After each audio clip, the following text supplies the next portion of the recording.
Hello everyone, and now welcome to game number 2. This is a human undead versus orc undead matchup. Game 2 taking place here on Twisted Meadows, as we see the undead orc spawning on the bottom side of the map of Twisted Meadows. Meanwhile, the human undead spawning on the top. This is one of those things where I don't know if I quite agree with. The human player is actually still speed building this Altar of Kings, even though he knows that his opponent or his partner has actually spawned close to him. So these close spawns are going to make it much easier for this Archmage to creep out that Goblin Laboratory. And there you have it.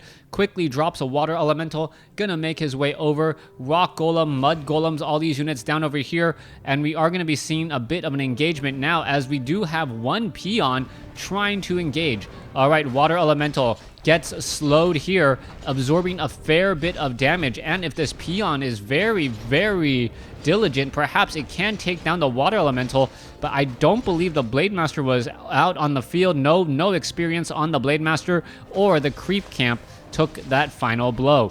Archmage with Vampiric Aura now attempting to take down this one particular Peon. The Peon taking a fair bit of damage. The Militia could actually engage in here as well and try and take it down. All right, let's take a look. Oh, Footman is here. One shot. Two more shots should do it, but the Death Knight now coming over, and the Death Knight comes in with the deny. Beautifully done, as the Blade Master walks into this base here and really has nothing to show for it. All right, Death Coil. It looks like the Skeletal Minion could, in fact, take down two peasants, as no, it is not going to do that at all. Beautifully done with that Arcane Tower. Early Arcane Tower disrupting and preventing two early peasant kills. That is, in fact, a very big deal, as the Death Knight not going to be able to do very much. All right, Skeletal Minions now come out once more. They're going to try to rush inside here. Where is the Archmage? Archmage going to run inside the Undead base, picks up a Clarity Potion, and is now... Oh, he uses a Rod of Necromancy to bring out some Skeletal Minions once more. Archmage can basically run laps around this map, as the Blade Master will not catch up to him at all. That Archmage with a fairly decent movement speed. Archmage and Blade Master have the same movement speed until one of them gets Boots of Speed. All right, let's take a look at this down over here. Skeletal Minions attempting to take down some of the Acolytes. Acolyte, it looks like one Acolyte was taken down, two Acolytes taken down. And what did not work in game number 1 has in fact worked in game number 2, as the Undead Acolytes have been taken out, and Awake and Pray will be forced to just try and wait for more Acolytes to be trained once the Halls of the Dead have been upgraded. Blade Master of Pink clearing out two of those very easy Null Wardens, and about halfway to level 2 now. Meanwhile, the Archmage down over here may try and get a free creep in this spot. This is going to be... No, I can't actually... is he going to try and creep out this spot here? This is going to be a little bit difficult. There are some Crypt Fiends all ready to go and waiting on more units now. There you have it. That Water Elemental absorbing a fair bit of damage. It is going to go ahead and disappear, as we now see the Ogre Magi taken out.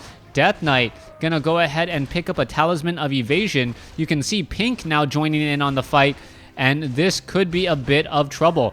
Dust of Appearance quickly reveals that there is no Blade Master, so the Undead can pretty much get a free grunt if he tries to go for it. Meanwhile, the Skeletal Minions all taken down here. Ogre Magi is gone, leaving the Talisman of Evasion on the Death Knight. Very strong item there, as the Archmage picks up Boots of Speed and now is going to run very quickly away from that Blade Master, as the Orc is a bit behind.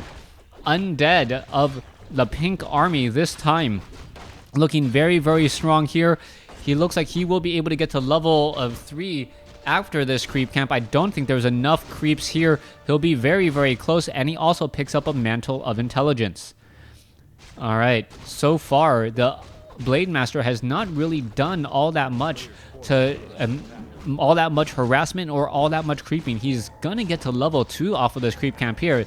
There you go, and now finished his taking down this ogre warrior. Meanwhile, the archmage comes in here and is attempting to take down the bestiary.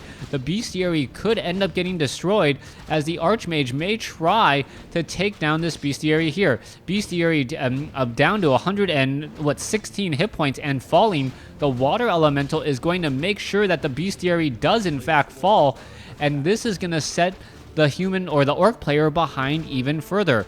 He is not going to have a spirit lodge. He is not going to have a bestiary, so even though he is at stronghold, he's not going to really benefit from stronghold for at least a little while longer. Death Knight sitting at level 3 here gets a death coil off, and are we going to perhaps see this grunt get taken down? Another troll trapper. It gets an ensnare onto the grunt there. A little bit of bad luck for the pink orc, as he loses a very, very valuable grunt because of creeps. Blade Master now trying to chase after this lower hit point Crypt Fiend. Death Knight perhaps should hang back just a little bit in order to give Brilliance Aura to the rest of the units. Hex or onto this Crypt Fiend, and the Crypt Fiend is going to end up falling unless the Death Knight gets a Death Coil off. Wow! That was cutting it extremely close. As you can see, a second Hex does go down. All right, Windwalk now coming in. All right, another Death Coil. Let's take a look at this Crypt Fiend trying to get away. It looks as though, yes, the Crypt Fiend will end up falling as the Blade Master going after the units. This is not looking good. The Blade Master is currently revealed. Do we have a Wand of Mana Stealing? I don't believe so. And all of a sudden, the Blade Master is now running for his dear life. Shadow Hunter bringing up the rear here. Are we going to see a Death Coil onto the Blade Master to try and prevent the healing? Yes, we are. It is going to force another charge of healing salve to go down, as the Archmage is going to easily finish up the Troll Trapper at this creep camp. So far, no clear advantage for any side, but I will say that the human orc or the human undead team is playing a much better game than they were in game number 1. Also, bringing in the Mountain King is a very smart call, since the Mountain King forces engagements. If you stun, say, a Crypt Fiend or a Grunt, then the pink team is going to either be forced to leave behind a grunt to die or engage in a battle that they may not necessarily want to be a part of. Footman gets taken down here. Scroll of Protection, very high armor on all of the units here. You can see +5 armor as a scroll or as a Stormbolt goes down. Undead in trouble. There it goes. Mountain King, unable to use the Potion of Healing or the Potion of Invulnerability. Big loss there, as that would have kept them alive and perhaps gotten a stun off onto that Shadow Hunter. Shadow Hunter is currently sitting at level 2. Will be able to get away, as I believe the Lich with that Orb of Corruption is going to be a very big problem. All right, what is that? The Blade Master now trying to chase up a little bit once more. All right, are we going to perhaps see, yes, a Windwalk strike onto that Sorceress? Sorceress gets taken down as the Blade Master getting slowed up by that Frost armor. Blade Master now chasing after the rest of the units here. I don't believe he should be chasing, as the Mountain King should be popping out in just a moment. There he is. Level 1 Mountain King resurrecting extremely quickly. And what you're going to see most likely is once the Mountain King arrives to the party, it is going to turn things on its head. All right, Blade Master now comes in, tries to engage against the Archmage. Archmage, all right, there is a Dust of Appearance. There is a Scroll of Town Portal. Mountain King unable to get to the party quick enough, quickly gets teleported home right as he arrives to the party. Day late and $1 short there, as the Mountain King now sitting at level 1 with near maximum mana after the Clarity Potion and the Brilliance Aura of the Archmage. Losing that level 3 Death Knight is going to set things back momentarily. Let's take a look. The Death Knight still not resurrected, as the Archmage Mountain King is going to get to at least level 3 on the Archmage, perhaps even level 2 on the Mountain King, or at least very close, as the Archmage is perhaps waiting to take down a unit before dropping a Water Elemental. There goes Ogre Magi. Down it goes. Level 3 now on the Archmage. Water Elemental should be dropped. No, he doesn't want to drop Water Elementals as the Mountain King just clearing things up here. Spellbreaker, Pure Up of Vitality on the Mountain King. Archmage correctly backs off from the fight in order to get level 2 on that Mountain King. Very, very good experience awareness there as the Death Knight Lich is sitting at level 3, level 1. Perhaps the Death Knight should have backed off to give level 2 to the Lich. Mountain King now sitting at level 2. You can take a look at this here. Null Overseer will get taken down. Ring of Protection +2, not altogether that useful as the Lich does go ahead and pick that up.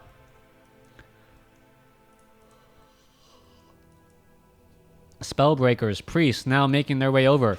You can see Destroyer in the air attempting to take down this Arcane Vault. It looks like the Arcane Vault will get shot down here in just a moment as the Crypt Fiends are now making their way over here. All right, are we going to see Web perhaps used on some of these units? And the Destroyers, yes, Web now onto that Destroyer. Destroyer going to get focused down extremely quickly. That -5 armor really taking its toll as the Death Knight, as we now see Web onto another Destroyer. So both sides losing a lot right there. All right, Frost Nova onto the Militia. Militia now getting all caught up here. It looks like another Crypt Fiend could get taken down. Was that a... Oh, Dark Ritual. So a Dark Ritual perhaps by the... No, it could have been a Death Pact. I'm not quite sure what that was, to be honest.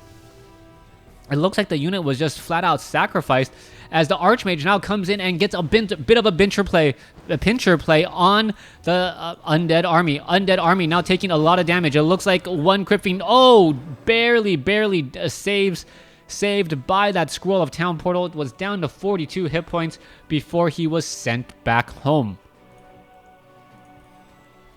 As I said earlier, it really feels like the human Undead Army is much more aware of what's going on around the map and what needs to be done. The majority of the creep camps have already been cleared out. Shadowhunter has True Shot aura, so it does get a little bit of bonus range damage, and that bonus range damage will also apply to those Crypt Fiends and that Lich and Dark Ranger. Meanwhile, Crypt Fiends now coming in over here to engage. Spellbreakers are very good at taking down Crypt Fiends since they do not take the bonus damage that the Crypt Fiends are trying to deal, and they are also effective at not getting targeted down by Destroyers. However, their damage is a little bit lower than, say, compared to a Knight, but that is just some of the ups and downs. So far, you can see the Destroyers are attempting to take down the Obsidian Statue. Obsidian Statue quickly goes into Destroyer form as a Destroyer now going to get ensnared or webbed, and taken out. All right, it looks like that Crypt Fiend going to get taken down. Lich now trying to engage Frost Armor onto that Lich. Are we perhaps going to see some Frost Novas as well as we are looking at some big fights? All right, Spellbreakers, a whole bunch of Grunts now coming in. Death Knight now seeing that level 4, perhaps level 2 Unholy Aura. No, not level 2 Unholy Aura, as we are now looking at the Raider about to get taken down. There it goes. Meanwhile, both sides just unleashing spells on each other, but the Militia, now back as peasants, are still a bit of a problem. Human, with these peasants poking away at these poor units, and we do see a very low hit point Crypt Fiend. Mountain King could come in for a Stormbolt, gets a Stormbolt off onto the Blade Master right as he goes invisible, and now all of a sudden the Mountain King is finding himself in trouble. Potion of Invulnerability used now in time. Blade Master may end up getting Stormbolted again. There's a Death Coil saving, I believe, the Dark Ranger as we're still fighting back and forth. All right, Crypt Fiend now getting taken down. Dark Rangers, Black Arrows now spawning up more and more Skeletal Warriors as the Abomination now runs forward only to get slowed and taken out again. Blade Master attempting to survive here. Is it going to work out? There goes another Grunt. Are we going to perhaps see another Death Knight, or a Death Knight unable to save a Crypt Fiend? The Death Knight still has plenty of mana as the Lich now backs off at level 3. I believe level 4, level 3, yes. But the human and undead army is just far too much. Stormbolt onto the Lich. Lich does heal himself. I believe that was a potion of healing. and he also has a potion of invulnerability, staying alive again. Spellbreakers continuing this push. Spellbreakers could go after more of these units here as the Abominations are coming in, and the Death Knight falls at level 4. All right, level 4 Death Knight falls. Perhaps that is how the Lich earlier healed himself. Level 4 Shadow Hunter, but all of a sudden the Orc Undead army is finding themselves trying to fight at home field or with home field advantage and still losing. It looks as though we are going to be going into a game 3 of a best of 3 as the Crypt Fiends now trying to run all the way back. There it goes again. I think the Kodo Beast is just moments away from digesting that Spellbreaker.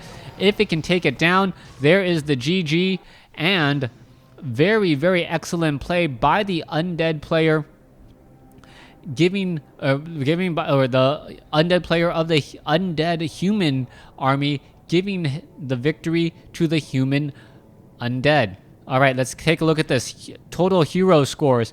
4-3-3 compared to 4-3 by the human.